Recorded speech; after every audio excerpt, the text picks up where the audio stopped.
A single mother was fired for being late while helping an injured person on the street. It was her millionaire boss. When he found out, he took an action that changed everything and even fell in love with her. A story of kindness and love that will touch your heart. Subscribe to the channel, leave a like and comment where you are watching from. The January morning promised to be like any other for Sarah Johnson, 32, until the rain began to fall with an intensity that turned the streets of New York City into small urban rivers. Her brown hair, usually tied up in a practical bun, started to come undone under the persistent drizzle as she hurried down Fifth Avenue, firmly holding the small, warm hand of Lily, her 8-year-old daughter. "Mommy, are we late again?" Lily asked, her brown eyes, identical to her mother's, reflecting a worry that no child should carry. "No, sweetheart. We'll make it on time," Sarah lied, checking the watch that pulsed on her slim wrist. It was already 7:45 a.m., and she needed to drop Lily off at school by 8 a.m. to make it to the office by 8:30 a.m. After 2 years working as an administrative assistant at Tech Innovate, a tech company in the city center, she had never been late. Her punctuality was almost obsessive, a result of an upbringing where every minute of delay meant a scolding, a disappointment, a confirmation that she wasn't good enough. The school building was already in sight when something caught her attention. On the wet sidewalk, near the traffic light that had just turned red for pedestrians, a man in a dark suit lay motionless. An expensive-looking electric bike was toppled a few meters away, its wheels still slowly spinning. The rain pelted his pale face, and a small pool of blood began to form near his head. Sarah stopped abruptly, causing Lily to almost trip. "Mommy, what is it?" "Stay here, Lily, don't move." Sarah approached the man, her heart racing. He looked to be in his 40s, with graying hair at the temples, features marked by a life of responsibilities. His suit, even wet, was clearly expensive. Italian, perhaps. A shiny gold Rolex gleamed on his wrist, contrasting with the vulnerability of his position. "Sir, are you okay?" Sarah knelt on the wet sidewalk, ignoring the cold water that immediately soaked her knees. Her hands trembled as she checked if he was breathing. "Sir, can you hear me?" The man slowly opened his eyes, revealing a confused but surprisingly gentle gaze. His lips moved, but no sound came out. "Don't try to talk. I'm calling an ambulance." Sarah pulled out her phone with trembling hands, dialing 911 while trying to shield the device from the rain with her body. "EMS? I need an ambulance on Fifth Avenue near 1547.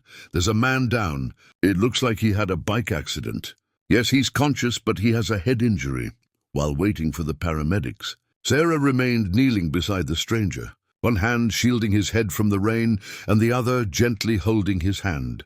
It was a strange, almost intimate connection between two people who had never met. "You're going to be okay," she murmured, using the same sweet tone she used to calm Lily during storms. "The ambulance is on its way. What's your name?" The man tried to speak again, and this time he managed to whisper, "David. David Miller. David, I'm Sarah. You had an accident, but you're going to be fine. Is there someone I can call to let them know?" He weakly shook his head, and Sarah noticed a deep sadness in his eyes that went beyond physical pain. There was something lonely about that well-dressed man, something that touched her empathetic soul. Lily approached timidly. "Mommy, is the uncle going to be okay?" "Yes, sweetheart. Stay close, but don't disturb." The sound of the siren finally echoed down the street, and Sarah felt immense relief. The paramedics arrived quickly, efficient professionals who took control of the situation. As they examined David and prepared the stretcher, he held Sarah's hand with surprising strength. "Thank you," he said, his eyes meeting hers. "Thank you for not just walking by." Sarah smiled, still holding his hand. "Anyone would do the same." "No," he murmured as he was placed on the stretcher. "Not everyone would stop." When the ambulance left, Sarah finally looked at her watch. 8:35 a.m. Her stomach dropped. She was late, very late. Lily would also be late for school, and she would be late for work for the first time in 2 years. "Mommy, are we going to get in trouble?" Lily asked as they hurried toward the school. "No, sweetheart. We did the right thing." Sometimes doing the right thing has consequences, but it's still the right thing to do. Sarah dropped Lily off at school, quickly explained to the secretary the reason for their delay, and rushed to the bus stop.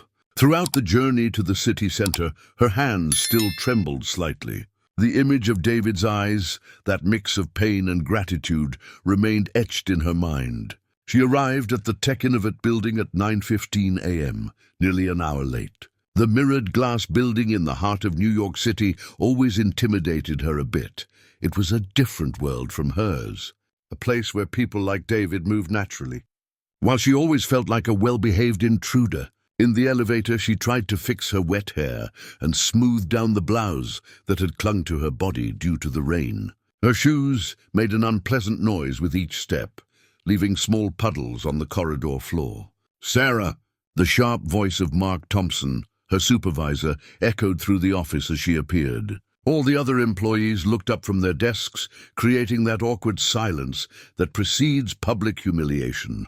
Mark was a 45-year-old man, thin and always impeccably dressed, known for his inflexibility and for treating subordinates with a coldness that made the workplace feel even more daunting.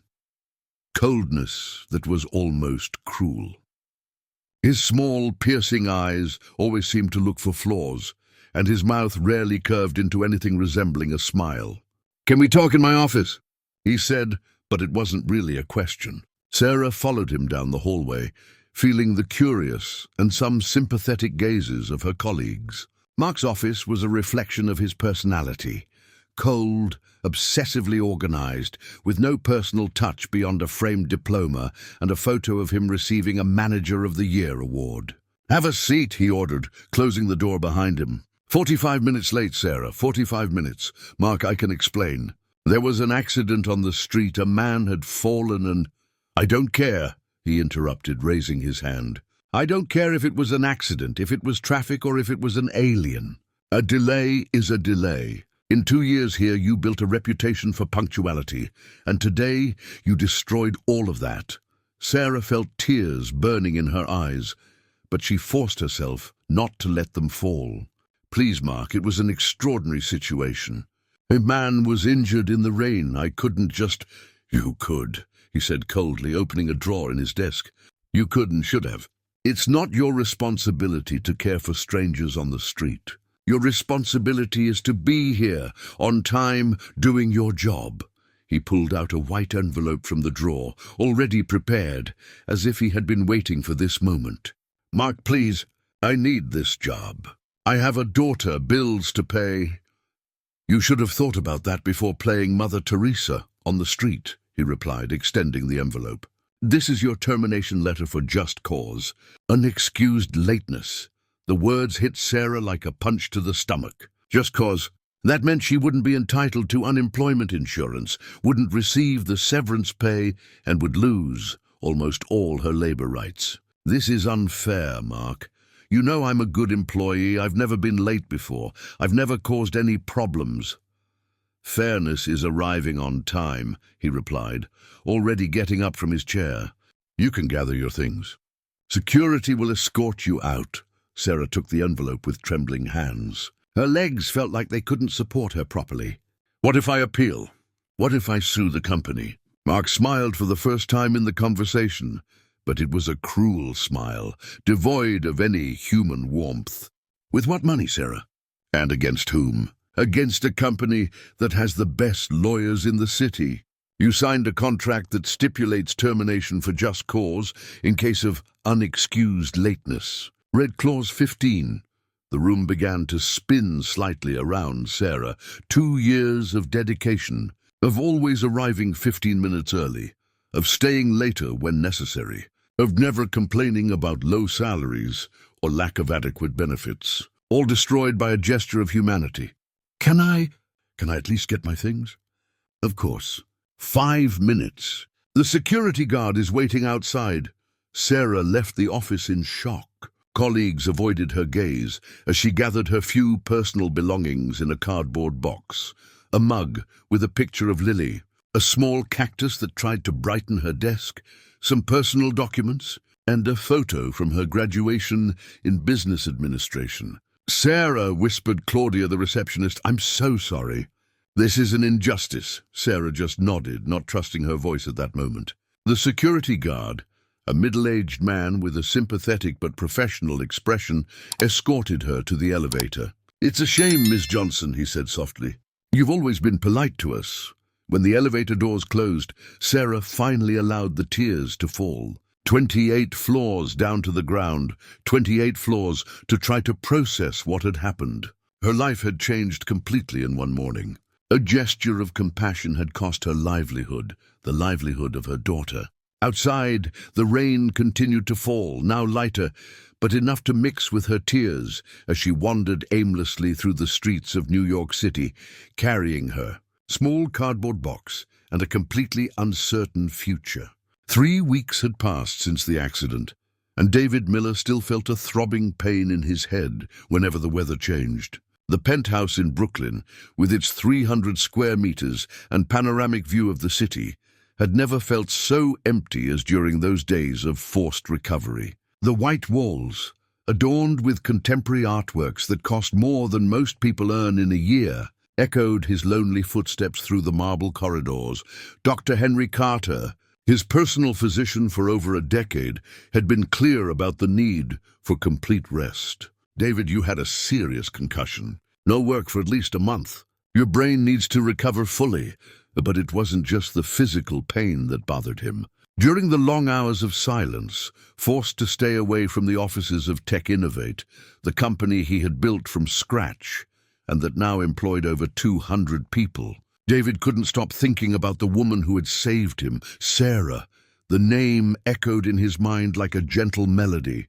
Her kind eyes, the way she had held his hand in the rain, murmuring words of comfort while they waited for the ambulance. There was a purity in that gesture that had touched him deeply, something he hadn't experienced in a long time. "You need to stop romanticizing the situation," Dr. Emily Carter, his therapist, would say during one of their weekly sessions in her elegant office in the Upper East Side. Emily was a 50-year-old woman, her grey hair always impeccably styled, who had been with him since his traumatic divorce 2 years ago. "I'm not romanticizing," David would reply, sitting in the leather armchair that already knew every curve. "I'm just impressed by her genuine kindness. When was the last time someone did something for me without expecting anything in return?" Emily David observed over his reading glasses, jotting down notes in his notepad. "David, your difficulty in trusting people has intensified significantly since the divorce. It's natural for an act of kindness to impact you this way, but you need to be cautious not to project your emotional needs onto a stranger."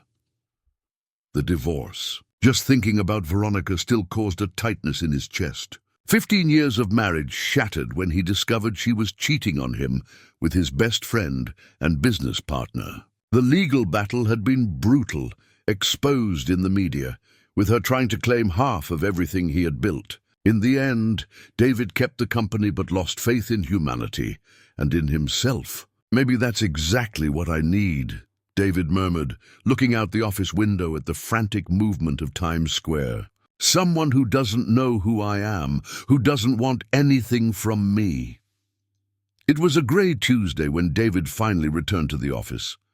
The Tech Innovate building occupied 3 floors of a commercial skyscraper in Midtown Manhattan, with its glass walls and minimalist design that he had chosen himself 5 years ago. The employees greeted him with respectful nods, some warmer than others, while others remained purely professional. David had always maintained a deliberate distance from his employees, a painful lesson learned after trusting too much in the former partner who betrayed him. He delegated almost all human resources decisions to Mark Thompson, his operations manager, a man he admired for his efficiency, even if he found him a bit too rigid. "David, it's great to see you back," Mark said, appearing in his office as soon as he settled behind the solid mahogany desk. "I hope you're fully recovered. I still feel some aches, but I'm fine. Bring me up to speed on everything that happened in the last 3 weeks. Mark pulled a thick folder from his black leather briefcase. "Everything is normal. We closed the contract with Petrotech. September's numbers were 12% above expectations and—" He hesitated slightly. "We had to make some adjustments to the staff." "What kind of adjustments?" "Terminations for cause. 3 employees who insisted on violating basic rules of punctuality and discipline. You've always said that discipline is fundamental to the success of any organization." David nodded, only half paying attention. His mind was still partially clouded by pain medications, and he trusted Mark's judgment on these administrative matters. The following days dragged on in a monotonous routine of meetings, reports, and decisions that seemed to lack the same importance as before. David often found himself looking out the window, thinking about the woman with kind eyes who had appeared in his life for just a few minutes but left a lasting mark. It was on a Friday, 2 weeks after his return, that everything changed. David was reviewing the monthly human resources reports, something he rarely did personally, but therapy had encouraged him to engage more with the human aspects of his company. Flipping through the pages filled with numbers and statistics, his eyes stopped at a specific section: Terminations for cause, January 2024. 3 names were listed, along with the dates and reasons. The third name made his heart stop. Sarah Johnson, terminated on 01/15/2024 for unjustified tardiness. January 15th, the date of the accident. David felt the blood drain from his face. With trembling hands, he opened Sarah's complete file in the company system. There she was, in a small photo in the upper right corner of the document. The same kind eyes that had comforted him in the rain, the same face that appeared in his dreams. Administrative assistant, finance department. 2 years with the company. Exemplary employee, no previous absences or tardiness. Terminated for cause on 01/15/2024 at 9:30 a.m. after arriving 45 minutes late. David read and reread the document, feeling a growing nausea. Sarah had been terminated exactly on the day she saved him. The tardiness that cost her job was caused by helping him. "Mark!" David shouted, his voice echoing through the open office. "Mark, get in here, now!" Mark appeared within seconds, clearly startled by David's tone. "Yes, sir. Is something wrong?" David turned the computer screen so Mark could see Sarah's file. "Explain this to me. Explain how you terminated an exemplary employee for cause over a single tardiness." Mark adjusted his glasses, examining the screen. His expression remained impassive, professional. Yes, Sarah Johnson. It was a difficult decision, but necessary. 45 minutes late, David. No acceptable justification. She claimed to have helped a man on the street, but that's not the responsibility of a company employee. A man on the street, David repeated slowly, feeling the cruel irony of the situation. And you thought that wasn't a sufficient justification? Of course not. Imagine if all employees started showing up late, using excuses about helping strangers. The company's discipline would go down the drain. You yourself have always said that I was the man on the street. David exploded, standing up from his chair so abruptly that it nearly toppled over. She saved me, Mark. She stayed with me in the rain, called the ambulance, held my hand until the paramedics arrived. And you fired her for that. Mark paled, his mask of professional efficiency finally cracking. David, I didn't know. How could I know? If you had told me. If I had told you? David rounded the desk, stopping just inches from Mark. You terminated a woman for cause, Mark, for doing the right thing, for showing compassion, for saving a life. I'm so sorry, I truly am. But how could I have imagined that? Get out of my way, David said in a dangerously low voice. Get out of my way before I do something I'll regret. Mark stepped back, clearly terrified. David, we can fix this. We can call her back, offer her compensation. Get out! After Mark hurriedly left, David sank into his chair. In her chair, Sarah buried her head in her hands. The guilt she felt was overwhelming, physical, as if someone was squeezing her chest with force. Sarah had lost her job for saving him. Worse still, she had been terminated for cause, which meant she would be entitled to practically no benefits. David opened Sarah's file again, reading every detail. Single mother. Address in East Harlem. Salary of $2,800. A ridiculous amount for someone living in New York City with a child. How was she surviving without a job for 3 weeks? He picked up the phone and dialed Mrs. Johnson, the receptionist. Mrs. Johnson, I need you to get me the residential address of a former employee. Sarah Johnson. And I want it to be discreet. Of course, Mr. David. May I ask why? David hesitated. How to explain without sounding completely crazy? It's a personal matter. Very personal. While waiting for the information, David walked to the window of his office, gazing at the city, stretching infinitely in all directions. Somewhere down below, Sarah was struggling to survive because of his kindness. Because of him. When Mrs. Johnson brought the address 20 minutes later, David had already made a decision. He didn't know exactly how, but he would correct this injustice. He would find Sarah and explain everything. Maybe he could offer her the job back. Maybe he could compensate her in some way. But as he looked at the address scribbled on the paper, 847 Palm Street, App 23, East Harlem, David realized he had no idea how a woman from the neighborhood would react to a millionaire showing up at her door, especially when that millionaire was, indirectly, the cause of all her problems. The rain began to fall again outside, and David remembered the texture of Sarah's hand, warm and comforting, guiding him through the darkness of his fragmented conscience. Now it was his turn to find a way to save her. The problem was that he had no idea how to do that without looking like a crazy person, or worse, without hurting her even more. The 2-bedroom apartment in East Harlem had never seemed so small as during those 3 weeks of unemployment. Sarah woke up every morning at 6 a.m., not because she needed to go to work, but because the 8-year habit of being a single mother had created an inflexible biological clock. The problem was that after taking Lily to school, she returned to an emptiness that slowly consumed her. "Mom, why aren't you working anymore?" Lily had asked in the first week, her brown eyes filled with innocent curiosity that broke Sarah's heart. "Mommy is between jobs, sweetheart. Sometimes that happens to adults," Sarah replied, forcing a smile as she set the breakfast table. The French bread she used to buy at Mr. Smith's bakery was no longer an option. Now she bought sliced bread at the supermarket, cheaper, but that lasted less and had less flavor. The kitchen table had become a financial battleground. Every night, after Lily fell asleep, Sarah spread the bills over the red checkered tablecloth that her mother had embroidered years ago. The worn black calculator was her only weapon against numbers that refused to add up. Rent $800, electricity $120, water $70, phone $40, supermarket. Sarah stopped at this point, mentally calculating how many times she could serve pasta with tomato sauce before Lily started complaining about the monotony. Her savings, which had never been substantial, melted away like ice in the sun.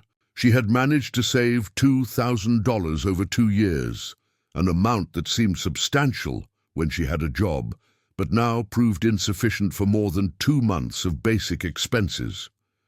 "Sarah, are you okay?" asked Mrs. Johnson, her 67-year-old neighbor, when she found her in the hallway of the building one Thursday morning. Mrs. Johnson was a small, energetic woman with white hair, always tied up in a bun, and blue eyes that saw everything happening in the building. "I'm fine, Mrs. Johnson. Why?" "Because you look like you haven't been sleeping well. And last night I heard you crying." Sarah felt her face heat up. The walls of the old building were thin, and she tried to control her tears, but sometimes the pressure became unbearable. "I'm going through a tough time, but it will pass." Mrs. Johnson studied her with the experienced gaze of someone who had raised 5 children and buried a husband.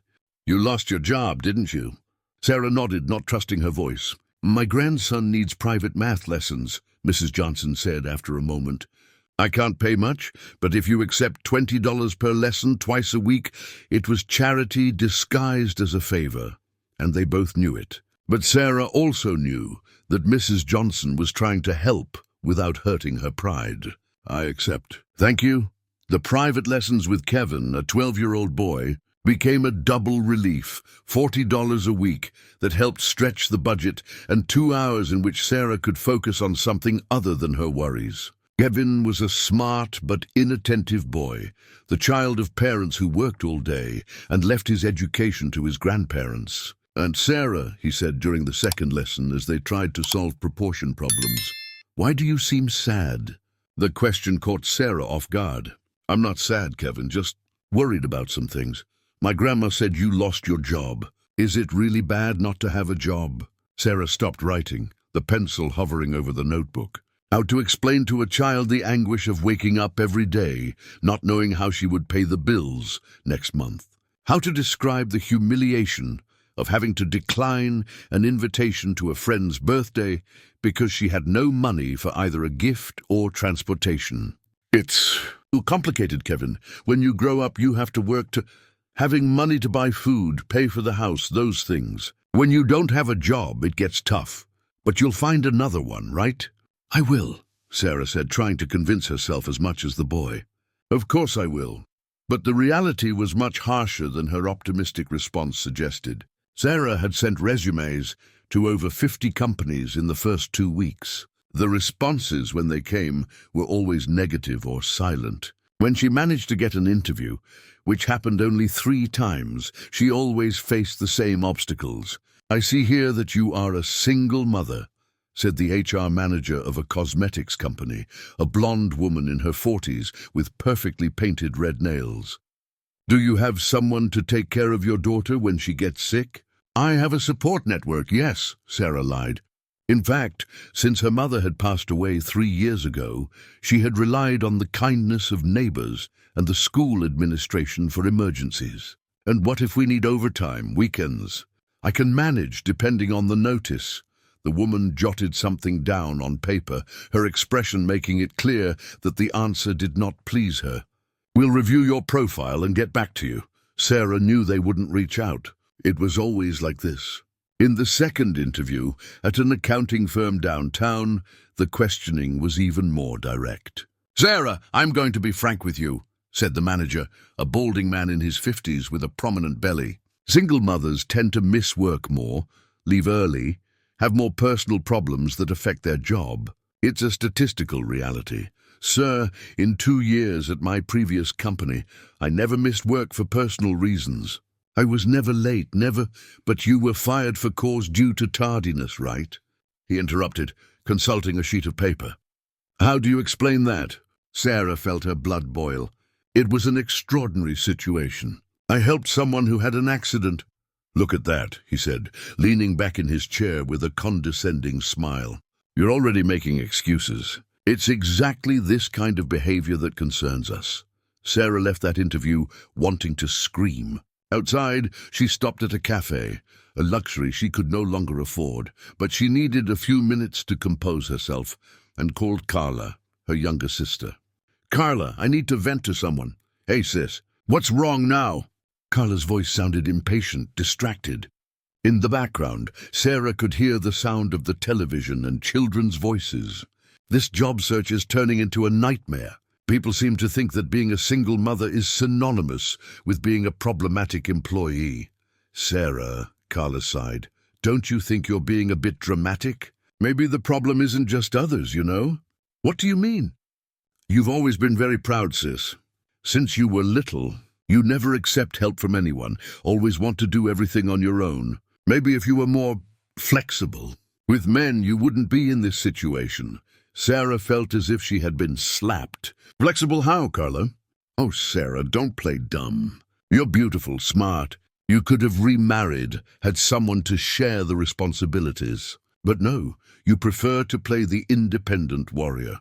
"I prefer not to depend on any man after what Lily's father did to me," Sarah replied, trying to control her voice. "That was 8 years ago, Sarah. You can't stay hurt forever. Rodrigo was no good, but not every man is the same." Sarah hung up the phone without saying goodbye. Carla had been married for 10 years to a man who supported her and allowed her to stay home, taking care of their 3 children. It was easy to give advice about independence when you never had to worry about next month's rent. Lily, even at just 8 years old, began to notice the changes at home. She stopped asking for new toys, started eating everything on her plate without complaining, and began doing her homework without needing reminders. It was a forced maturity that broke Sarah's heart. "Mom," Lily said one night while Sarah helped her brush her teeth, "the teacher said that anyone who doesn't pay for the field trip by Friday won't be able to go." Sarah stopped brushing. The trip to the zoo cost $30, a ridiculous amount under normal circumstances, but now it represented 2 days' worth of lunch for the two of them. "How much is it again, sweetheart?" $30. "But if you don't have the money, it's okay. I can stay at school studying." The resignation in Lily's voice was like a knife. Sarah hugged her daughter tightly, fighting back tears. "You're going on that trip, my love. Mommy will find a way." That night, Sarah counted and recounted the money she had left. $140 for the next 2 weeks. If she paid for the trip, there would be just over $100 left for food and transportation. But seeing Lily smile was more important than any bill. She was finishing setting the breakfast table the next morning when there was a knock at the door. Sarah frowned. It was only 8:30, too early for visitors. Through the peephole, she saw a man in a suit standing in the hallway, holding what appeared to be a leather briefcase. When she opened the door, it took her a few seconds to recognize him. The gray hair at his temples, the marked features, the eyes she had seen wounded and confused on that rainy morning. David, the man she had helped. "Sarah," he said, his voice uncertain. "I'm David Miller. You helped me a few weeks ago when I had a bike accident on 5th Avenue. Sarah felt the world spin slightly. How did you get my address?" David seemed to realize how that sounded disturbing. "I can explain everything. Please, it's very important that we talk. There's something you need to know about your termination." The mention of her termination made Sarah tense up. This smelled like a scam, some kind of scheme. Vulnerable women were easy targets for all sorts of tricks. Type of opportunist. "I don't know what kind of scam this is," Sarah said, starting to close the door, "but I'm not interested." "Sarah, wait." David put his hand on the door, preventing her from closing it completely. "I own Tech Innovate. I'm the owner of the company where you worked." Sarah paused, processing the information. "You're lying." "I'm not. And you were fired for helping me. Your supervisor didn't know I was the man from the accident. I need to correct this injustice." Sarah studied him through the crack of the door. There was something sincere in his eyes, but also something that made her uncomfortable. This man had investigated her life, discovered where she lived, and showed up unannounced. No matter how genuine his intentions were, something felt deeply wrong about the situation. "I don't believe you," she said, closing the door in his face. On the other side, she heard him lightly knock on the door and say, "Sarah, please, I know it sounds crazy, but I can prove everything I'm saying. You don't deserve to be going through this." Sarah leaned against the door, her heart racing. Part of her wanted to believe, wanted it to be true, that her firing had been a terrible misunderstanding that could be corrected. But her life experience had taught her that when something seems too good to be true, it usually is a lie. After a few minutes, the footsteps in the hallway faded away. Sarah went to the window and saw David getting into a black Mercedes with a driver. Maybe he really was who he said he was. But that only made the situation even more frightening. What did a rich man want with a poor woman from the outskirts? And why couldn't she stop thinking about his eyes, so vulnerable that rainy morning, even behind all that apparent wealth? David returned to his apartment in Brooklyn with a feeling of failure he hadn't experienced since the early years of trying to establish his company. The meeting with Sarah had been a complete disaster. He looked like a millionaire stalker pursuing a vulnerable woman. Sitting in his living room with his designer furniture and panoramic view, David realized the social chasm that separated them. "How did you expect her to react?" asked Dr. Emily during the Tuesday session. "A rich man shows up at the door of an unemployed woman, claiming to be responsible for her problems. It sounds like the beginning of a psychological thriller. David massaged his temples, still sensitive after the accident. But it's the truth, Emily. She lost her job for helping me. I need to fix this. And do you really need to? Or are you confusing guilt with something else? The question bothered him more than it should have. David had questioned his own motives. During the sleepless nights that followed the failed meeting, there was something about Sarah that attracted him beyond guilt. Her genuine kindness, the quiet strength he perceived even in the few minutes they spent together. But admitting that would mean admitting he was developing feelings for a woman who didn't even trust him. It's guilt, he finally said, pure and simple. Emily made a note, her skepticism evident. David, in 2 years of therapy, this is the first time I've seen you genuinely excited about something. It may be guilt, but there's something more. Back at the office, David locked himself in his office, ignoring Roberto's attempts to talk about the situation. Sarah Johnson's file was open on his desk, and he reread each document, looking for clues on how to approach her without seeming like a predator. It was then that he noticed a detail on the application form. Under personal references, Sarah had listed Father Michael Johnson, St. Francis of Assisi Church, East Harlem, a priest. Maybe there was a way to approach her through the church. The following Saturday, David drove his Porsche to East Harlem, a neighborhood he had never visited despite living in New York City for 40 years. The difference was shocking. The streets were narrower, the buildings older and tighter, the traffic more intense and chaotic. He parked near St. Francis of Assisi Church, a simple brick building with a modest tower. Father Michael was a man in his 60s, short and stocky, with graying hair and kind eyes behind thick glasses. He welcomed David in a small room at the back of the church, decorated only with a wooden crucifix and a photo of Pope Francis. "Mr. David," said the priest after hearing the whole story, "I understand your need to correct this injustice, but you need to understand that Sarah is like a daughter to me. I won't allow anyone to hurt her. Father, I have no intention of hurting her. I want to help her." Father Michael studied him in silence for a long moment. "Sarah told me about the firing. She is devastated, but also suspicious. Women in her situation are frequent targets for men with bad intentions. I understand that. That's why I'm here, seeking your guidance. Sarah has always wanted to create an adult literacy project here in the community," the priest said slowly. "Lack of resources has always prevented that. Perhaps, if someone financed this project." David felt a spark of hope. How much would be needed? To start, about $15,000, educational materials, a suitable space, a few months of operation.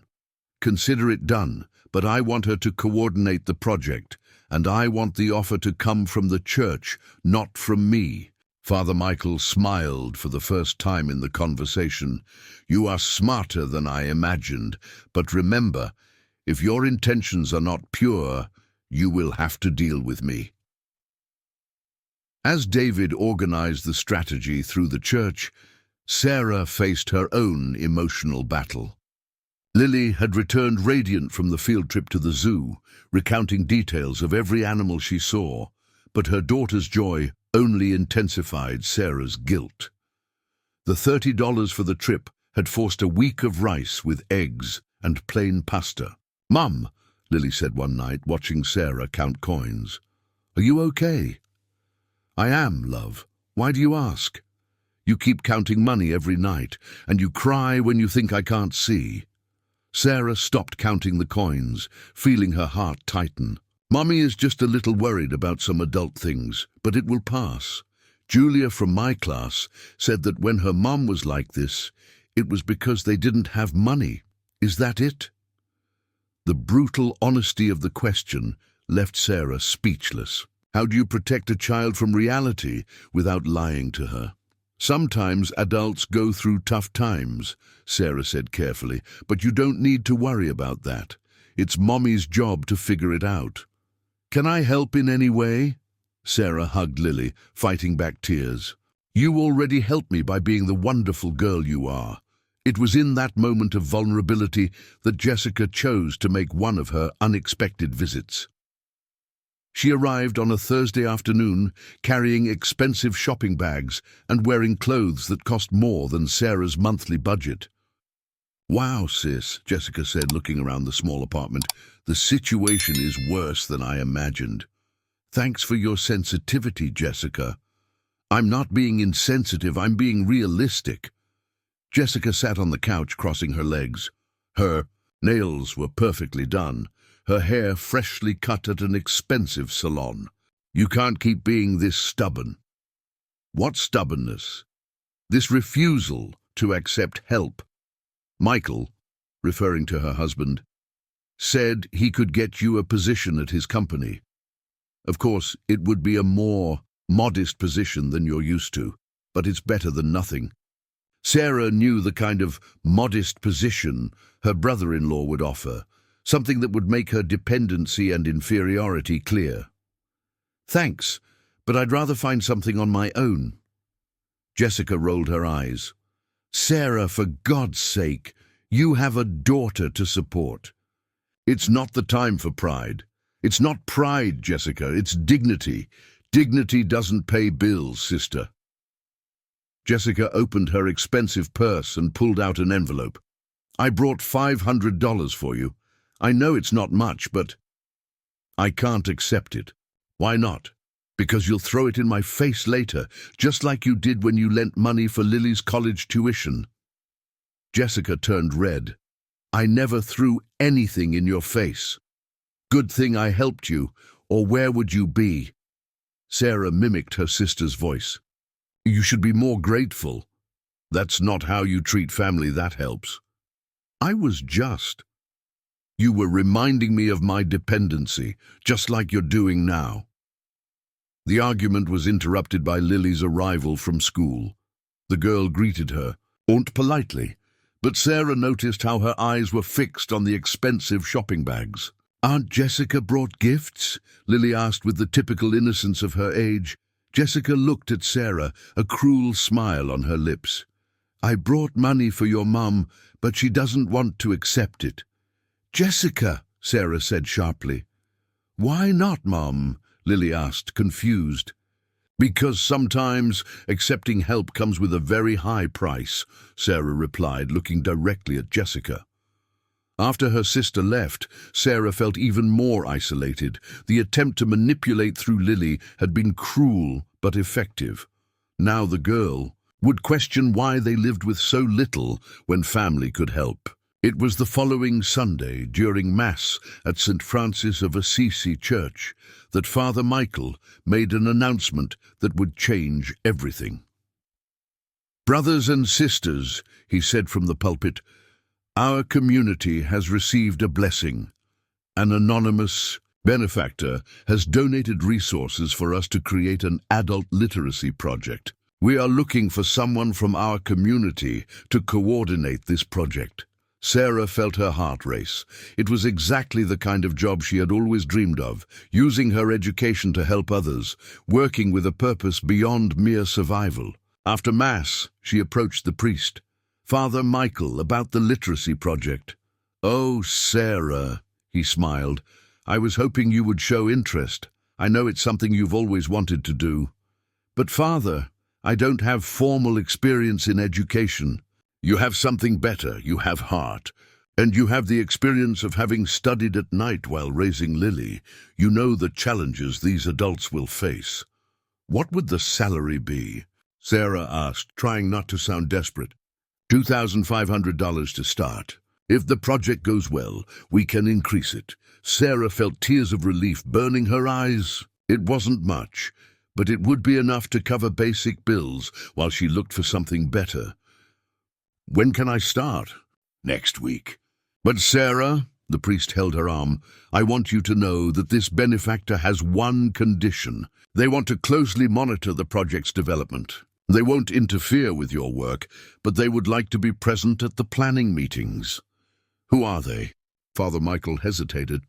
Someone who understands the importance of education. Someone who believes in your potential. Sarah nodded, too excited to question the mysteries. Finally, a light at the end of the tunnel. A job that made sense, that had purpose, that could grow. She had no idea that the anonymous benefactor had been sitting in the back pew throughout the Mass, watching her reaction and wondering how to reveal their identity without destroying the fragile trust that was being built. David left the church with mixed feelings. The plan was working, but the guilt of not being completely honest gnawed at him. Sarah deserved the truth, but the truth could ruin everything before it even began. The following week would be crucial. If he could prove his good intentions through the work, maybe he could find a way to reveal who he really was. But first, he needed to make sure that his own feelings weren't clouding his judgment. Because with each passing day, David realized that what he felt for Sarah went far beyond guilt or gratitude. And that was both thrilling and terrifying. The first planning meeting for the literacy project was scheduled for a Thursday at 7 p.m. in the parish hall. Marina arrived 15 minutes early, carrying an improvised folder filled with scribbled notes on various pieces of paper, her ideas for the project she had kept in her dreams for years. The parish hall was a simple space, with light green walls peeling in some corners, white plastic chairs stacked against the walls, and a wooden crucifix hanging over a small table that would serve as a desk. The smell of brewed coffee mixed with the aroma of candle wax created a cozy atmosphere that Marina had always associated with possibilities. "Marina, you arrived early," said Father Michael, entering the hall with a tray containing a thermos and some mismatched cups. "Nervous?" "A little," she admitted, arranging her notes on the table. "It's been a long time since I've had an opportunity like this. You deserve it, my daughter. I've always seen your potential, even when you doubted it yourself." Marina smiled, remembering the conversation she had had with the priest. During the toughest moments of her solitary journey with Lily, he had been one of the few who never judged her for the choices she made or the circumstances she faced. "Father, about this benefactor," she began, but was interrupted by the sound of footsteps in the hallway. "It must be him arriving," the priest said, with an expression that Marina couldn't interpret, a mix of nervousness and expectation. The door opened, and Marina felt the world stop. David Miller entered the hall, wearing a simpler suit than the first time she saw him, but still clearly expensive. His eyes met hers immediately, and for a moment neither of them moved. "Good evening," David said, his voice hesitant. "Marina." "You," she whispered, standing up from her chair so abruptly that she almost toppled it over. "Are you the benefactor?" Father Michael positioned himself between them, his hands raised in a conciliatory gesture. "Marina, please let me explain." "Explain what?" Marina's voice rose an octave, echoing off the walls of the hall. "That you all set this up? That it was all a charade?" "It wasn't a charade," David said, stepping forward. "The project is real. Your qualifications are real. The community's needs are real. But your identity isn't." Marina pointed at him, her hands trembling with anger and humiliation. "You lied to me. I never lied about who I am. I said I owned Tech Innovate. I said you were fired for helping me. All true. But you didn't say you were funding this project to manipulate me." "It's not manipulation," David said, his own voice rising. "It's justice. You lost your job for saving me. I have the right to try to make it right." "Right?" Marina laughed, but there was no joy in the sound. "You think you have a right over my life? That you can decide how to make it right." Father Michael clapped his hands, the sound echoing sharply in the hall. "Stop, both of you! Sit down and let's talk like civilized people." Marina remained standing, arms crossed, alternating her gaze between David and the priest. "Father Michael, did you know from the beginning who he was?" "I did," the priest admitted. "And I accept responsibility for that. But Marina, this man has no ulterior motives. How can you be sure?" Marina turned to David. "What do you want from me? What is your real objective?" David ran his hand through his hair, a gesture that Marina recognized from the morning of the accident. Pure nervousness. "I want I want to correct an injustice. I want you to have the opportunity you lost because of me. And then, what happens after your conscience is clear? The question caught David off guard. He had focused so much on finding a way to help her that he hadn't really thought about the after. After? I don't know. After you go on with your life, with a job that exists only because you feel guilty? The job will exist regardless of my guilt. The community needs it. You have the capability. My initial motivation doesn't invalidate that. Marina slowly sat down, processing his words. And if I say no, if I walk out now and never accept anything from you again, then the project continues with someone else, David said without hesitation. I won't force you into anything. The honesty of the answer surprised her. Marina expected manipulation, emotional blackmail, something that would confirm her suspicions about his motives. But there was a raw sincerity in his voice that made her question her own certainties. Why are you doing this? She asked, her voice quieter now. Really, why do you care? David sat in the opposite chair, keeping a respectful distance. Because when you helped me that morning, it was the first time in a long time that someone showed genuine kindness to me, wanting nothing in return, not knowing who I was, and finding out that you were punished for it. I can't accept that. You investigated me, Marina said, not as an accusation but as a statement. You found out where I live, where I worked, David corrected. And yes, I investigated. It was wrong, I know. But I was desperate to find you. Father Michael served coffee in the mismatched cups, the domestic ritual easing some of the tension in the air. Marina, he said gently, you've always wanted to make a difference in adult education. This is your chance. A chance tainted from the start, she murmured. All chances are tainted in some way, David said. The question is whether you can create something pure from the contamination. Marina looked at him, really looked, for the first time since he entered the hall. She saw the dark circles under his eyes, the tension in his shoulders, the way his hands moved nervously over the table. This was not the confident businessman she had imagined, but a man clearly tormented by something. Tell me about yourself, she said suddenly. If we're going to work together, I want to know who I'm dealing with. David seemed surprised by the change in direction. What do you want to know? Everything. Why are you alone? Why do you seem so lost? Marina, Father Michael warned gently, maybe that's too personal. Not, David raised his hand. She has the right to know. He took a deep breath. I've been divorced for 2 years. A 15-year marriage that ended when I discovered my ex-wife was cheating on me with my best friend and business partner. Sarah felt something stir in her chest, a reluctant empathy. I'm sorry. It was devastating. Not just the betrayal, but realizing that 2 people I trusted most in the world had been deceiving me for years. Since then, I've struggled to trust anyone. And yet you want to help a stranger. David smiled, but it was a sad smile. Maybe that's exactly why. You didn't know me. You didn't know what you could gain by helping me. It was pure. The silence stretched for a few minutes, only broken by the distant noise of traffic outside.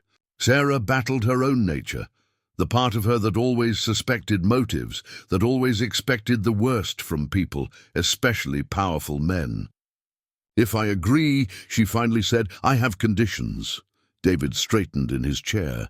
What are they? First, total transparency. No more investigations, no more surprises, no more lies by omission. I accept. Second, this project is mine. You can fund it, you can oversee it, but the educational decisions are mine. I accept.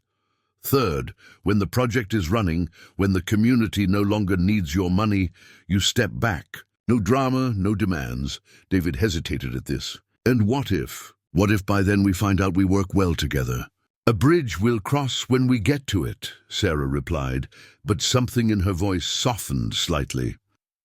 So we have a deal? David asked, extending his hand.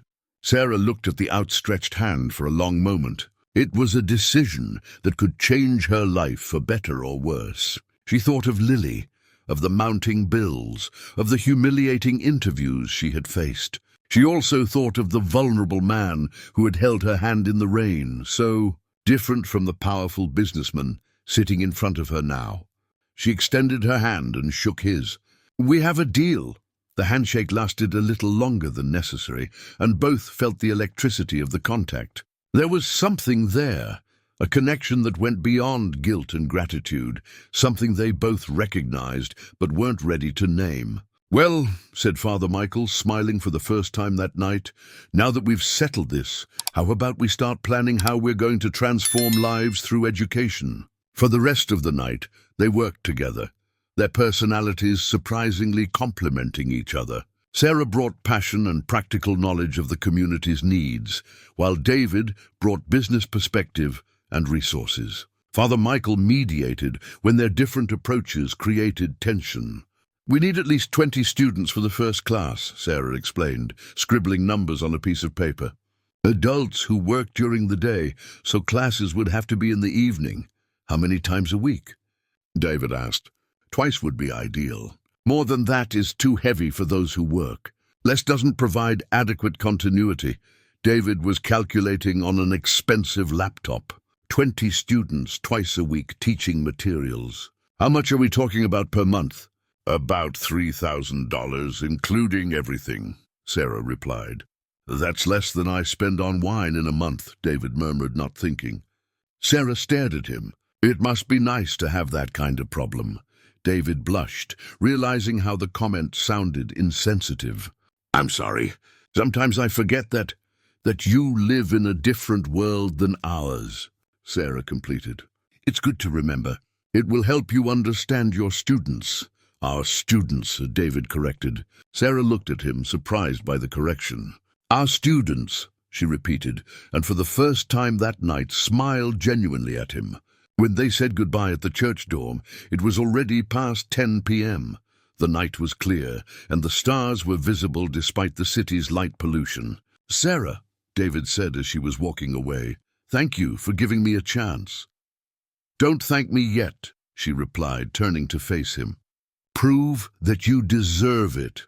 David watched her walk to the bus stop, her silhouette outlined against the streetlights. There was something determined in her steps, a strength that he admired and feared at the same time. On the bus ride home, Sarah rested her head against the window, watching the city pass by. She didn't know if she had made the right decision, but for the first time in weeks, she felt hope. And something more. A curiosity about the complex man who had entered her life so unexpectedly. They both went to bed that night with mixed feelings of anticipation and apprehension, unaware that they were embarking on a journey that would test not only their ability to work together, but also their capacity to trust, forgive, and eventually love. The first week of work on the literacy project brought revelations neither of them expected. Sarah arrived every morning at 8 a.m. at the community center, which was being renovated to become a proper classroom. David showed up promptly at 9 a.m., carrying coffees from an upscale bakery in downtown, a gesture that initially irritated Sarah. "You don't need to bring coffee for me," she said on the second morning, refusing the paper cup with the bakery's golden logo. "It's just coffee, Sarah. I'm not trying to buy your favor." "It's not about buying," she replied, continuing to organize donated school supplies. "It's about understanding that $15 coffee is more than many people here spend on lunch." David stopped, holding both cups. "How much do you think this coffee costs?" "By the smell and the packaging, about $15–20. It costs $8. It's not gourmet coffee. It's from the bakery around the corner from my building. But you assumed it was expensive because it came from me." Sarah felt her face heat up. She had indeed assumed, based on her prejudices about wealthy people. "I'm sorry. It's just that you expect me to be a disconnected snob," David completed without bitterness. "It's understandable, but maybe we can work without these assumptions from both sides." From that day on, they developed a routine. Sarah organized the educational aspects while David took care of logistics and finances. They discovered they worked well together. She was detail-oriented and empathetic, while he was efficient and practical. We need to promote the registrations, Sarah said on Wednesday, spreading handwritten flyers across the table. I made these flyers, but I'm not sure if David examined the papers. Sarah's handwriting was clear and beautiful, but the design was amateurish. Can I suggest some improvements to the layout? Without changing your text, just reorganizing it to grab more attention. Sarah hesitated. Won't it be too sophisticated for the audience? Trust me. Elegance doesn't mean inaccessibility. David spent the afternoon working on his laptop, creating a professional version of Sarah's flyers. He maintained the simple and welcoming language she had chosen, but with a layout that highlighted the important information. When he showed the result, Sarah was impressed. It's perfect, she admitted. How did you learn to do this? I started my company from scratch. In the early years, I did everything myself, from programming to marketing materials. What was your life like before you got rich? Sarah asked, surprised by her own curiosity. David smiled, a nostalgic expression crossing his face. I lived in a one-bedroom apartment in Chinatown, sharing it with a college roommate. I worked 16 hours a day, ate ramen, and dreamed of having my own business. What changed? Everything. And nothing. David leaned back in the plastic chair. The money came, comfort came, but loneliness came too. When you have a lot to lose, it becomes harder to trust people. Sarah absorbed the information in silence. There was a melancholy in David that she was beginning to recognize, the loneliness of someone who had achieved everything materially, but lost genuine human connections. And you? He asked. What was your life like before all of this? Sarah felt the familiar impulse to shut down, to not share anything personal. But something in the vulnerability David had shown made her want to reciprocate. It was chaotic, she said. Lily was born when I was 24. Her father disappeared when he found out about the pregnancy. I had to drop out of college in my last year, work during the day, and study at night to finish my technical degree. That must have been very difficult. It was, but it was also liberating in a way. I discovered I was stronger than I thought, that I could take care of another person completely dependent on me. Lily is lucky to have you as her mother. Sarah smiled, the first time she genuinely smiled at him. Thank you. She is everything to me. This conversation marked a subtle shift in their dynamic. They still maintained professional distance, but there was now a growing mutual understanding. David began to understand the strength Sarah had to develop to survive alone, and Sarah started to see beyond the wealth, recognizing the loneliness and vulnerability that David hid. However, not everything was harmony. On Friday, during the first meeting with potential students, the first serious conflict arose. 15 people showed up at the community center. Construction workers, housekeepers, street vendors, retirees, all with life stories interrupted by a lack of formal education, dreaming of better opportunities. Good evening, everyone, Sarah began, nervous but determined. I'm Sarah, and I will coordinate the literacy classes. This is David, who is helping to fund the project. Mrs. Smith, a 58-year-old woman who worked as a housekeeper, raised her hand. Miss, can I ask a question? How much will it cost? It won't cost anything, Sarah replied. The materials are free, the classes are free. And after? Asked John, a 42-year-old construction worker. When you get tired of playing school, will we be left hanging? Sarah felt her blood boil. No one is playing here, Mr. John. Not to be rude, miss, but I've seen many social projects start with a party and end up as nothing. Rich people get tired of helping the poor quickly. David felt all eyes turn to him. The tension in the room was palpable. John, he said, standing up, I can understand your distrust, but I want to assure you that this project will continue. We are setting up a fund that will ensure at least 2 years of operation. 2 years, John repeated. And then, after that, if the project is running well, the community itself can sustain it. Or other supporters will come forward. Or we will find other forms of sustainability. Sarah admired David's patience, but also noticed he was being evasive. After the meeting, when they were alone, she confronted him. You didn't really answer his question. I did. I said the project will continue. You said they would find other forms of sustainability. What forms? David hesitated. I don't know exactly yet. Maybe partnerships with other companies, maybe public resources. David! Sarah stopped putting away the chairs and looked at him. Did you plan how this will work in the long term? Not completely. I was focused on starting first. Sarah felt a familiar sense of panic. So John might be right. This could end up as nothing. No, David replied quickly. I won't let that happen. I promise. How can you promise something you don't know if you can fulfill? The question hung in the air between them. David realized that in his urgency to help Sarah, he had underestimated the complexity of creating something sustainable. It wasn't just a matter of money, but of real commitment to the community. You're right, he admitted. I need to think this through better. Sarah sighed, feeling the weight of responsibility. David, these people are going to trust us. They will reorganize their lives, create expectations. If we fail, we won't fail, David said, with a determination that surprised them both. I will make it work. I don't know how yet, but I will. That night, Sarah arrived home physically and emotionally exhausted. Lily was waiting for her in the living room, doing homework at the dining table. Mom, how was the new job? Sarah sat next to her daughter, watching the math lesson. Complicated, sweetheart. Working with people is always complicated. But do you like it? Sarah thought about the question. Despite the conflicts and uncertainties, there was something deeply satisfying in Sarah was creating something that could change lives. I do like it. Then it will work, said Lily, with the absolute confidence that only children can have. Sarah kissed her daughter's head, wishing she had the same certainty. But while helping Lily with her homework, she couldn't stop thinking about the expression on David's face when he promised he wouldn't fail. There was something desperate in that promise, as if he needed the project to succeed as much as she did.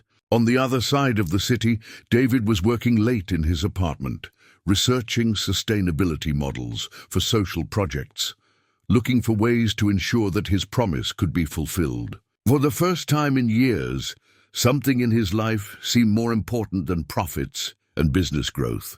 But while planning spreadsheets and timelines, David couldn't shake the image of disappointment in Sarah's eyes when she questioned his empty promises. He desperately wanted to prove he was different from the men who had let her down before, but he was beginning to realize that it would require much more than money and good intentions. The following week would be crucial. Classes would start on Monday, and both Sarah and David knew they were embarking on something that could either bring them closer together or completely destroy the fragile trust they had built. Neither of them imagined that other obstacles were about to arise, coming from both David's past and the insecurities that Sarah still carried about her own ability to trust again. The first week of classes went better than Sarah had expected. 12 adults regularly attended on Tuesdays and Thursdays, showing a hunger for learning that deeply touched her. Mrs. Smith, despite her initial distrust, turned out to be a dedicated student, always arriving 15 minutes early. John, the skeptical construction worker, surprised everyone with his ease with numbers and logic. Teacher Sarah, he said after the third class, using the title with genuine respect, how long does it take for someone to learn to read properly? It depends on the person, John. Some can read simple texts in 6 months. Others need more time. My daughter's in 5th grade. I want to be able to help her with her homework. The vulnerability in the rough man's voice touched Sarah. You will succeed. John, I'm sure of it. David watched these interactions from the corner of the room, where he had set up a small desk to work while the classes were happening.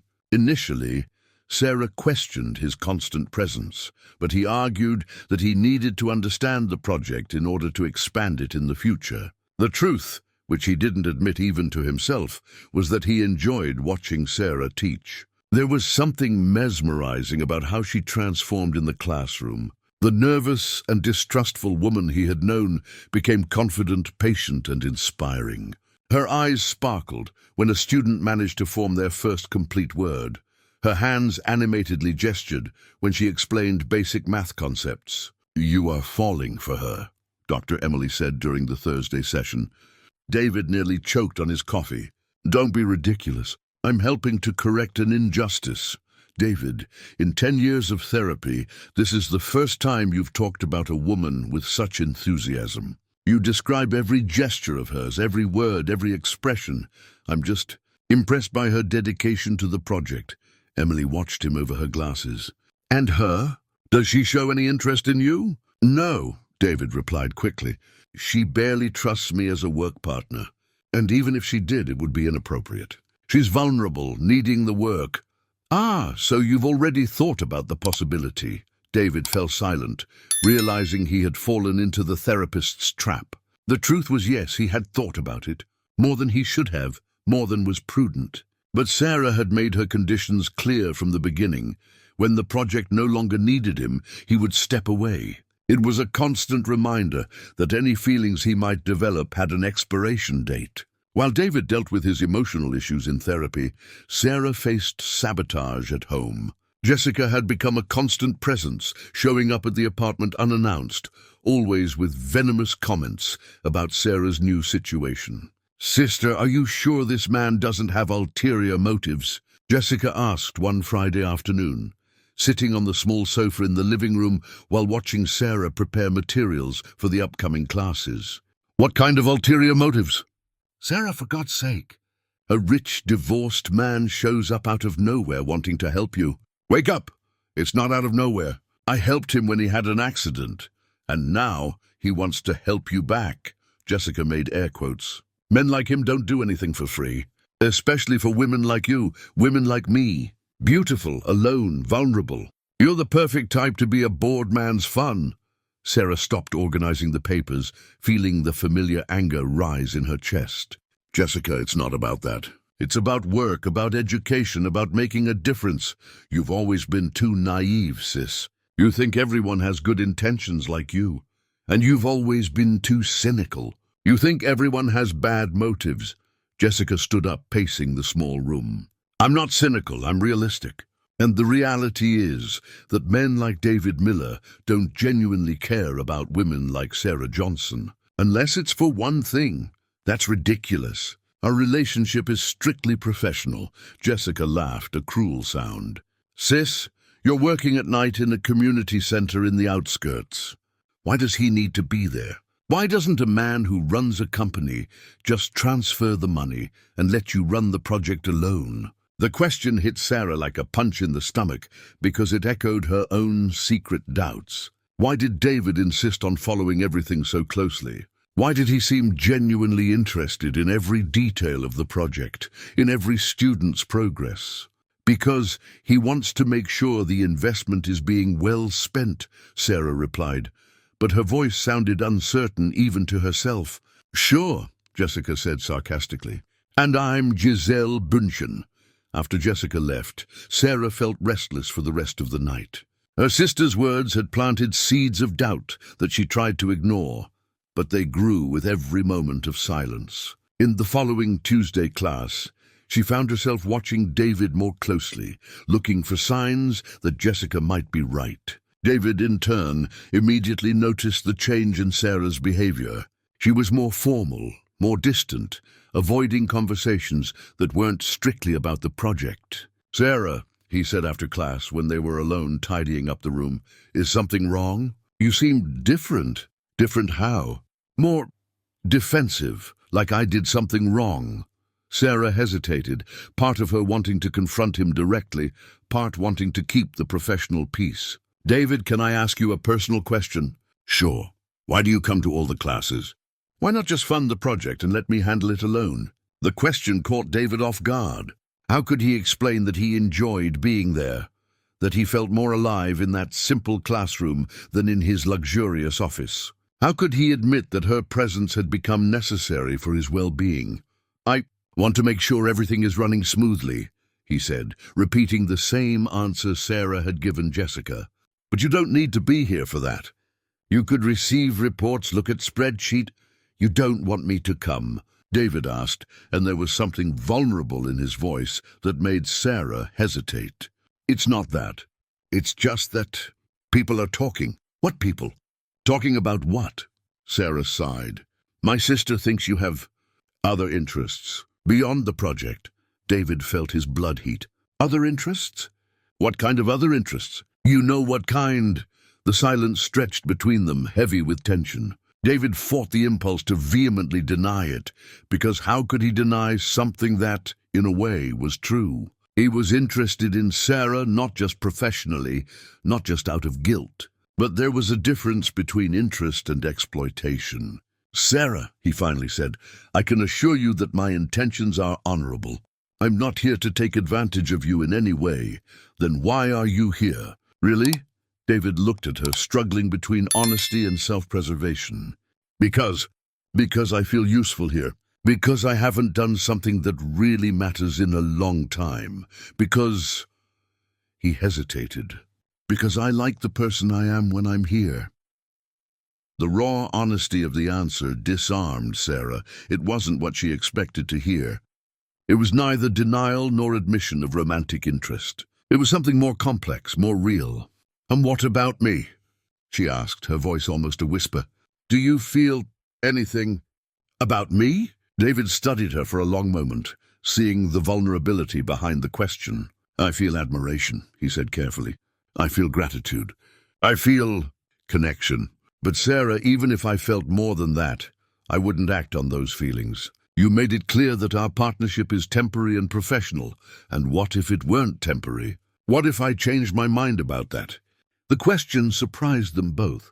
Sarah hadn't planned to ask it, but the words came out before she could censor them. David felt his heart race. Are you changing your mind? I don't know. I'm confused. My sister plants these doubts in my head, but when I'm here with you, when I see how you interact with the students, how you really care, it doesn't seem to be about ulterior motives. It's not, David said firmly. Sarah, I swear to you that I would never do anything to harm you or put you in an uncomfortable situation. If at any point you feel that I'm being inappropriate, I don't feel that, Sarah interrupted. It's the opposite. Sometimes I feel like you're too good to be true, and that scares me. Why does it scare you? Because every time I've trusted someone who was too good to be true, I've been disappointed. And because... She hesitated. Because sometimes I find myself wondering what it would be like if we were just two normal people, without all this complicated history between us. David took a step toward her, stopping at a respectful distance. We are two normal people, Sarah, with complicated histories, with fears, with hopes. The rest are just circumstances. Circumstances that include you being my boss in a way. Circumstances that include me needing this job to survive. So what do you want to do? Do you want me to step back? Sarah looked him in the eyes, seeing the sincerity and fear he was trying to hide. No, she said softly. I don't want you to step back. But I need you to be patient with me. I need time to understand what I'm feeling without the pressure of others' opinions. I can be patient, David promised. I can be whatever you need me to be. It was a dangerous promise. They both knew that. But in that moment, in the silence of the community center, with the scent of coffee and chalk in the air, it felt like the only right thing to say. What neither of them knew was that outside, someone had been watching the entire conversation through the window. And that person was already planning how to use that information to destroy what was blossoming between them. David's past was about to resurface in a devastating way, and Sarah would have to decide if she trusted him enough to face the approaching storm. 3 weeks after the conversation in the community center, Sarah had found a delicate balance between her growing feelings for David and the need to maintain professional distance. The literacy classes were thriving. 15 students attended regularly, and the first results were encouraging. Mrs. Smith could already read newspaper headlines, and John had surprised everyone by writing a letter to his daughter. It was on a rainy Thursday that everything changed. Sarah was organizing the class materials when she heard high heels echoing in the hallway.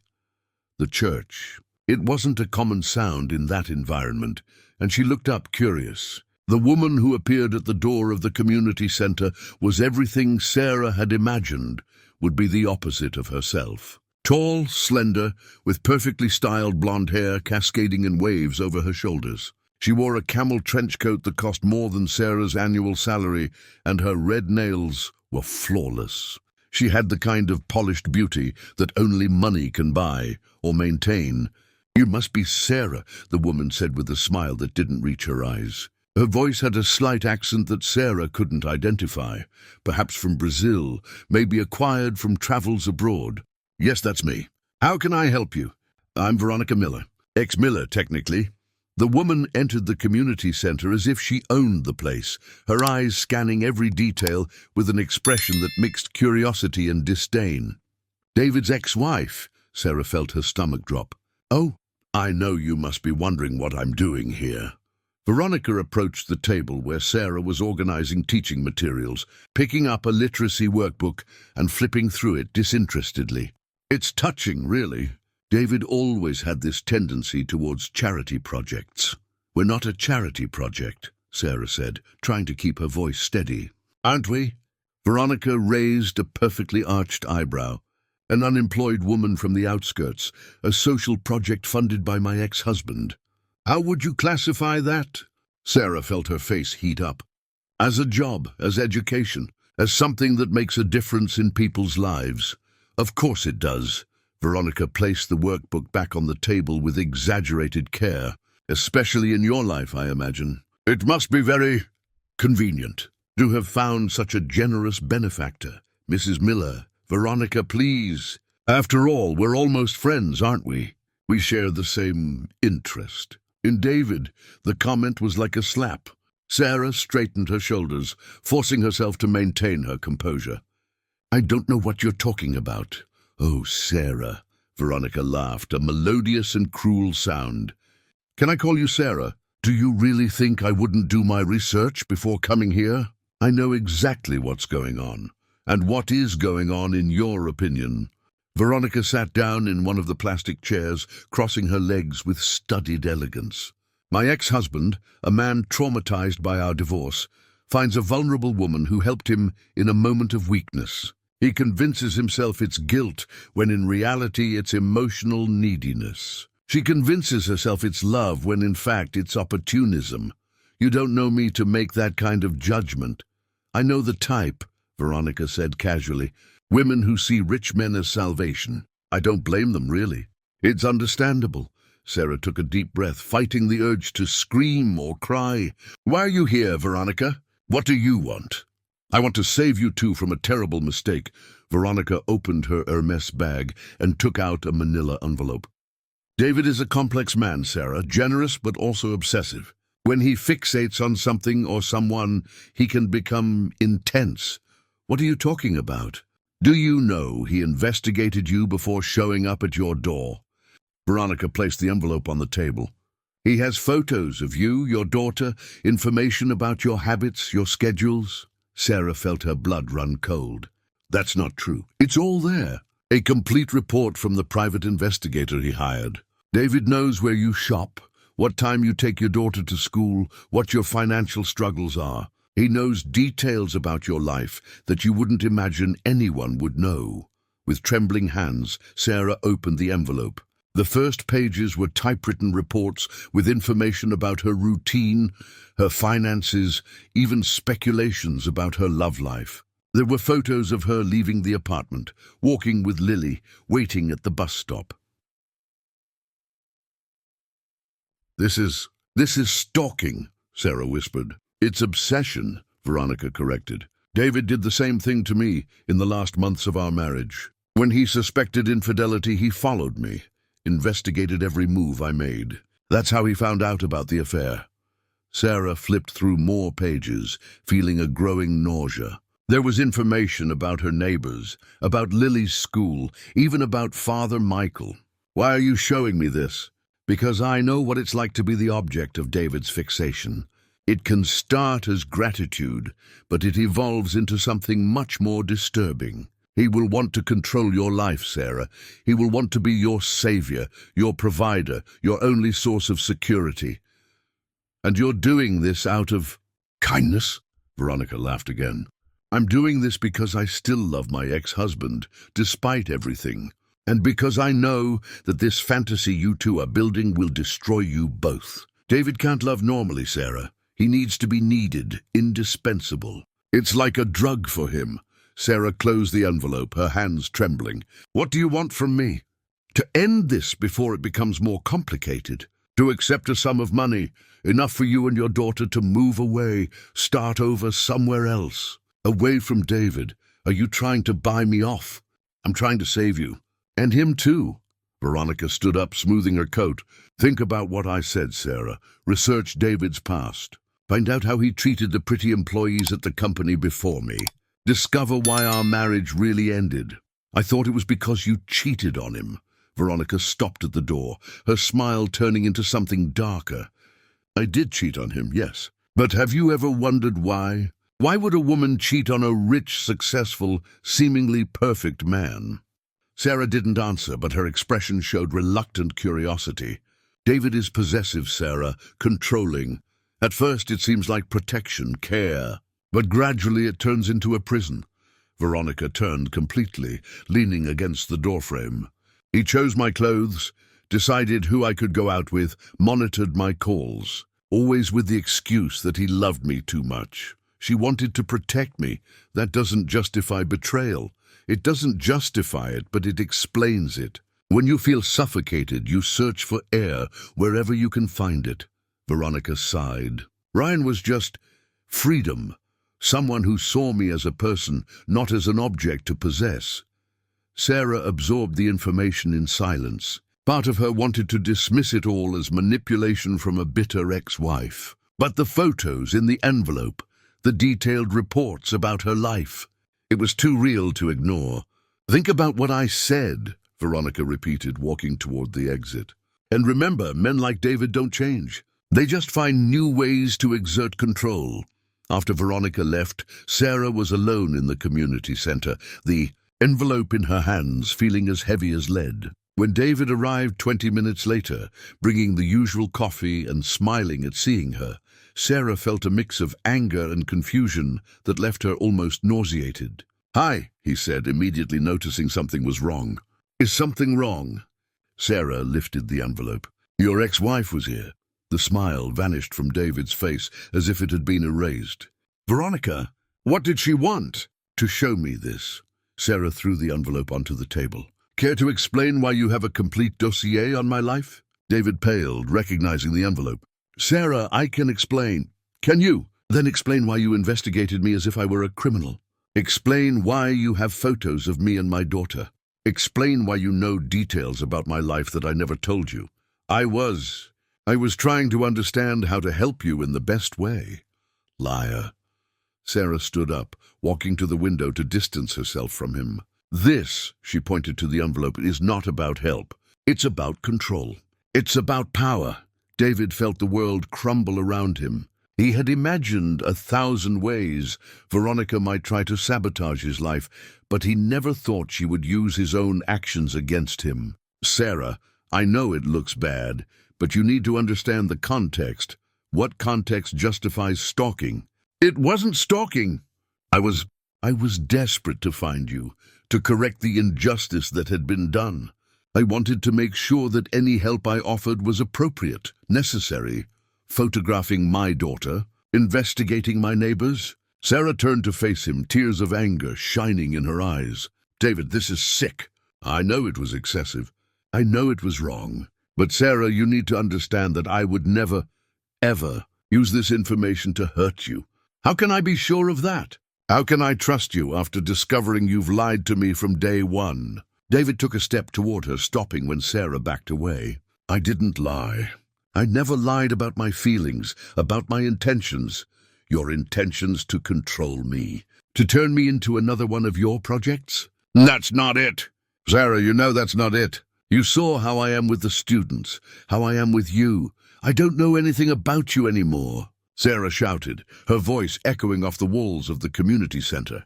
"I thought I knew you, thought you were different, but you're just like all the other men who have come into my life. You want to control, you want to dominate, you want me to be dependent on you." David felt as if he had been punched in the stomach. "Sarah, that's not true. You know that's not true."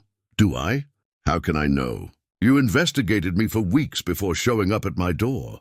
What else have you hidden from me? What other surprises might your ex-wife bring? Silence stretched between them, heavy with pain and disillusionment. David struggled to find words that could repair the damage, but he knew he had crossed a line that might be impossible to recross. What else did Veronica say? He finally asked. That you're possessive, controlling, that's why she cheated on you. David closed his eyes, feeling the weight of his past mistakes.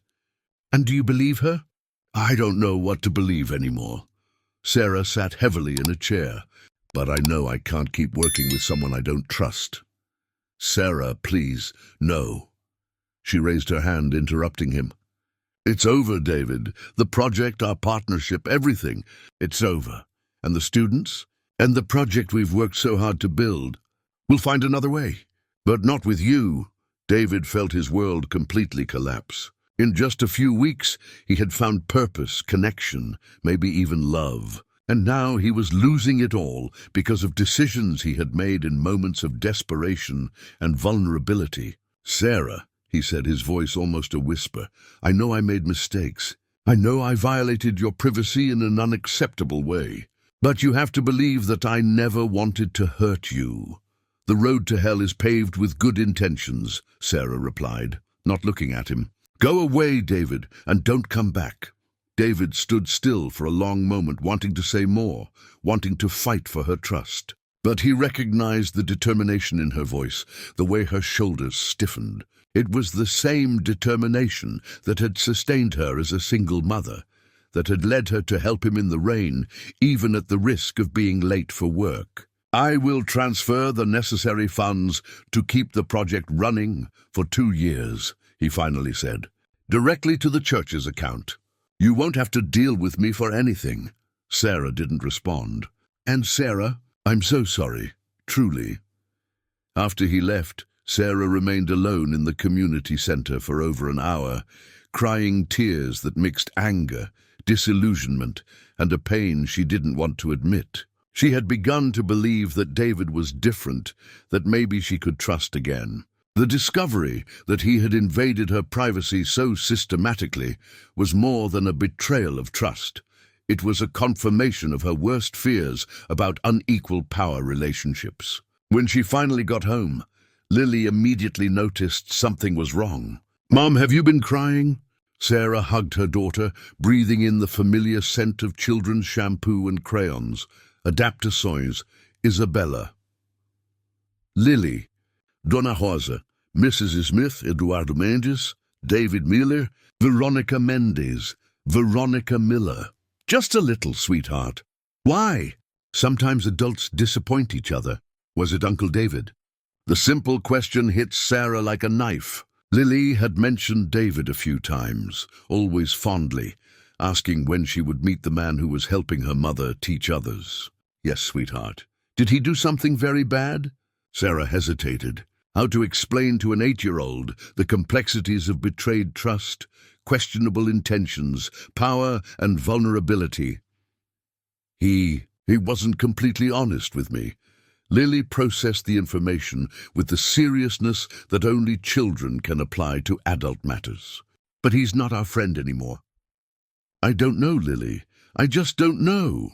That night, while Lily slept, Sarah read and reread every page of the dossier that Veronica had left. The invasion of privacy was systematic, detailed, disturbing. But there was also something that troubled her. Why did Veronica have access to this material? Why did it appear right now, when the relationship between David and Sarah was starting to evolve? On the other side of the city, David faced his own demons. He'd called the private investigator, demanding that all copies of the report be destroyed.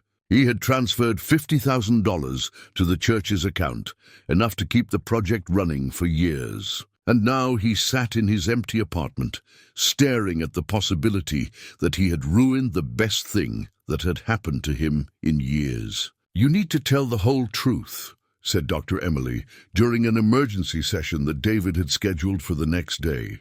To me and to her. What truth? The truth about why you investigated Sarah. The truth about what really happened in your marriage. The truth about your feelings. David remained silent for a long time. If I tell everything, I will lose her for good. David, you've already lost her. The question now is whether there's any chance to regain her trust. And that only happens through total honesty. What if she can't forgive me? Then at least you'll know that you did everything you could. But if you don't try, you'll carry that guilt forever. It was wise advice, but terrifying. Because David knew there were even harder truths that he hadn't told even his therapist.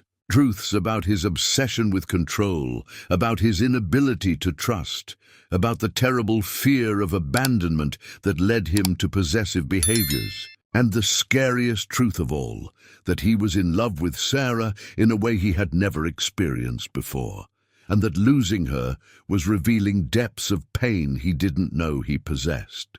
The question was whether he would have the courage to fight for her, knowing that it would mean confronting not only his own demons, but also the ghosts of the past that Veronica had brought back to life. 2 weeks had passed since the confrontation at the community center, and Sarah struggled to keep the literacy project running on her own. The students noticed David's absence, but Sarah simply said he had other commitments. The truth was that she missed him more than she would like to admit, not just his practical contribution, but his presence, his insights, even his occasional jokes that made the students laugh. "Miss Sarah," said Mrs. Smith after a particularly difficult class on a rainy Thursday, "you seem sad. Is it because of that handsome guy who stopped coming?" Sarah forced a smile. "It's nothing like that, Mrs. Smith. I'm just tired." "My dear," the elderly woman approached, placing a calloused hand on Sarah's arm, "when my husband died, I thought I would never trust another man again. But I learned that not every man is the same. Sometimes we judge everyone by the mistakes of one." The simple words echoed in Sarah's mind all the way home. She had been so focused on David's betrayal of trust that she hadn't questioned Veronica's motivations for showing up at that exact moment with that information. It was Lily who once again brought clarity with her childlike innocence. "Mom," she said while they ate plain pasta in the small kitchen, "do you remember when Aunt Jessica told everyone that I broke Grandma's vase?" "I remember. But you didn't break it. But everyone believed her because she spoke first. Even you doubted me at first." Sarah stopped eating, looking at her daughter. "What are you getting at, sweetheart? Is Uncle David really bad, or did someone just say something bad about him first?" The simple question hit Sarah like a lightning bolt. Why had she believed Veronica so easily? Why hadn't she given David the chance to explain himself completely? The dossier was real. The invasion of privacy had happened, but maybe there was more to the story. That night, after putting Lily to bed, Sarah did something she hadn't done in years. She researched David Miller online. What she found surprised her. Old newspaper articles portrayed David as a respected businessman, known for progressive human resources policies and investments in social projects. There were photos of him at charity events, always discreetly in the background, never seeking the spotlight. An article from 3 years ago mentioned that he had anonymously funded scholarships for employees' children. But it was an article about his divorce that really caught her attention. The piece, published on a business gossip site, painted a very different picture from what Veronica had suggested. Sources close to the couple revealed that Veronica Miller had been having an extramarital affair for over 2 years. David Miller, known for his discretion, discovered the betrayal when he found intimate correspondence on the couple's shared computer. Despite the public humiliation, Miller refused to speak ill of his ex-wife in the press, limiting himself to saying that some people need different types of happiness. Sarah reread the passage several times. The David described there was not the controlling and possessive man that Veronica had. In the morning, Sarah made a decision. She called David's office, but was informed that he was not taking calls. She then decided to go to Tech Innovate in person. The building in Midtown Manhattan was imposing, all glass and steel, but Sarah forced herself to enter. At the reception, a young blonde woman greeted her with courteous professionalism. "I would like to speak with Mr. David Miller. I am Sarah Johnson." Mr. David is not receiving visitors at the moment, the receptionist replied. Can I take a message? Please tell him it's about the literacy project. It's important. The receptionist made a quick call, spoke softly into the phone, and then looked at Sarah with a surprised expression. He said to go up. 28th floor. The elevator seemed to take an eternity. Sarah observed her reflection in the polished mirror. Simple blouse, jeans, comfortable but worn shoes. She felt completely out of place in that luxurious corporate environment. David's office occupied an entire room, with floor-to-ceiling windows offering a panoramic view of New York City. But what caught Sarah's attention the most was his appearance. Too thin, deep dark circles under his eyes, his suit wrinkled as if he had slept in it. "Sarah," he said, rising from the chair with tired movements, "I didn't expect to see you here. We need to talk. For real this time." David gestured to a leather armchair in front of the desk. "Of course. Would you like some coffee?" "No, thank you." Sarah sat down, watching him. "David, you look terrible." He gave a humorless smile. "I haven't been sleeping well." "Because of me?" "Because of many things. Mainly for ruining the best thing that happened to me in years." Sarah took a deep breath. "I want you to tell me everything.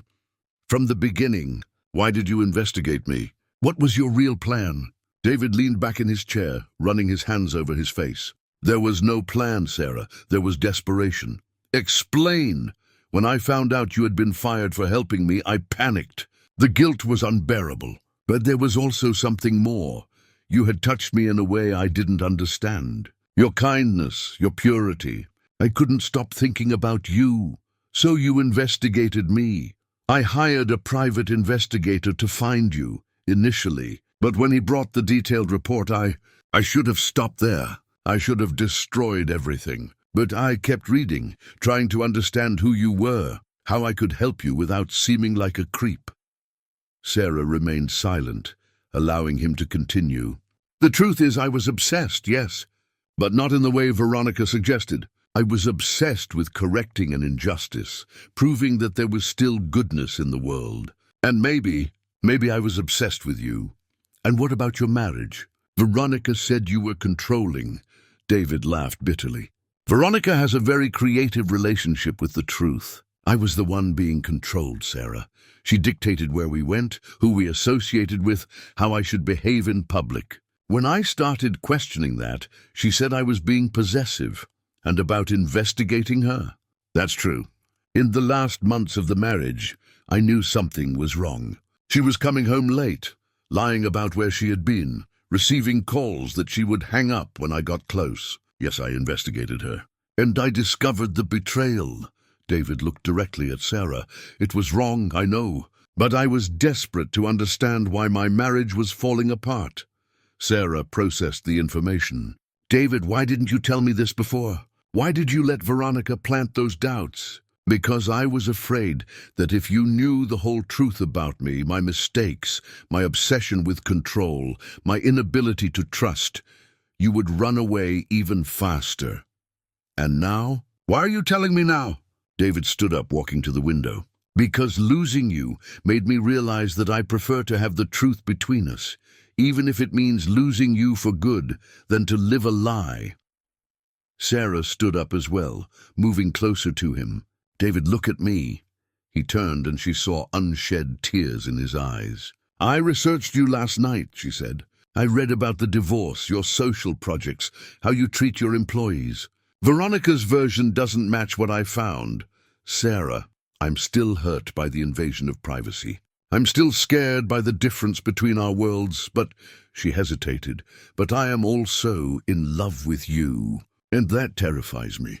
David felt as if the ground had disappeared beneath his feet. "You? What did you say?" "That I am in love with you. With the man who stands at the back of the room, watching our students learn, as if it were the most important thing in the world. With the man who remembers the coffee I like. With the man who never tried to impress me with his wealth, but always tried to impress me with his humanity." David took a step toward her. "Sarah, I am in love with you. Completely, hopelessly in love. But we need rules," she said quickly. "Total transparency. No more investigations, no more secrets. And you need to understand that I am not a project to be saved. I'm an independent woman who chooses to be with you. I understand. And I accept. And what about Veronica? She won't give up easily. Veronica is no longer part of my life. Whatever game she is playing, it's over now. Sarah studied him for a long moment, looking for signs of insincerity. What she saw was an exhausted man, vulnerable, completely open before her. There is one final condition, she said. What? I want to meet your employees. I want to understand who you really are when you have power over other people. Because if we are going to have a real relationship, I need to know all the versions of you. David smiled, the first genuine smile in weeks. I can arrange that. And I want you to come back to the classes. The students miss you. Mrs. Smith asks about you every week. Can I come back? You can. But this time you... David pulled her into his arms, and they kissed for the first time. A kiss that carried weeks of tension, pain, longing, and hope. When they separated, both were crying. Are you sure about this? David asked. Are you sure you want to try, despite everything? I'm sure, Sarah replied. But David, if you disappoint me again, if you lie to me or try to control me in any way, this will be the last chance. Do you understand? I understand. And I promise I won't let you down. 3 months later, the literacy project had expanded to 2 classes. David returned as a volunteer, not as the main funder. They had secured partnerships with other companies and public agencies to ensure sustainability. Sarah continued living in her apartment in East Harlem, but David respected her space and independence. Lily had officially met David, and after a rigorous evaluation, typical of 8-year-olds, she approved of the relationship. He's nice, Mom, and he makes you smile for real. Veronica tried a few more times to sabotage the relationship, but without success.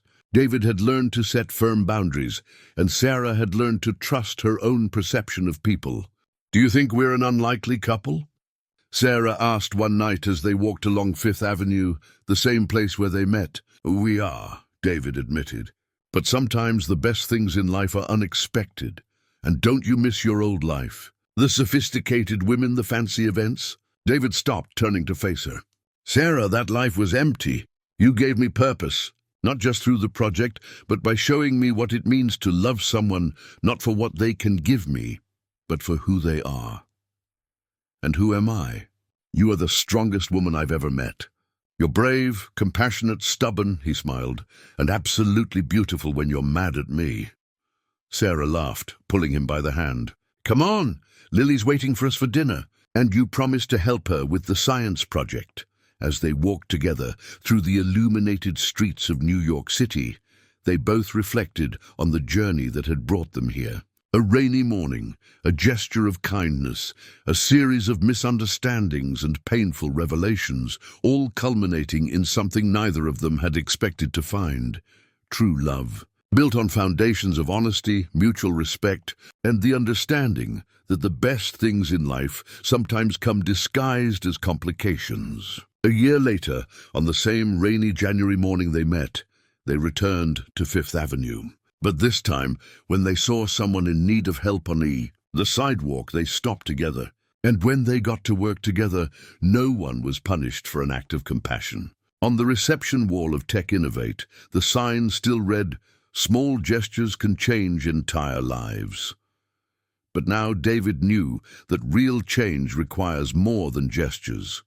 It requires the courage to face the truth, the humility to acknowledge mistakes, and enough faith to believe that love can overcome seemingly insurmountable differences.